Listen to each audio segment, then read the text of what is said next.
Ako po si Jerome, operator po ng DTF printer dito sa Shared Planet Divisoria as of January 12. Ginamit ito ng 7 days na may total meters na 190. Ito po ang printer head area. Ang huling palit po ng white ay noong May 2024 at yung colored naman po ay December 2024. Ito po ang wiper at capping na may 80% good condition. Head clean.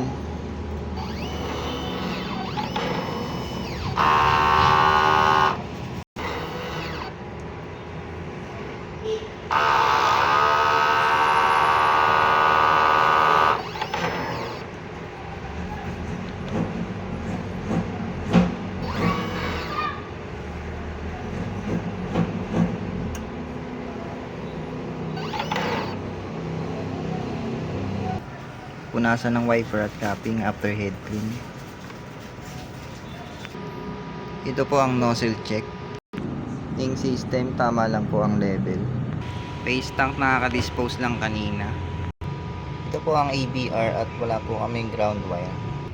Ito po yung stocks ko ng CMYK ng white ink, Inus ink, DTF powder, production log, checklist. Ang nagamit ko sa consumables ay 3 white ink, 3 powder, at 2 DTF film. Yun lang po. Thank you.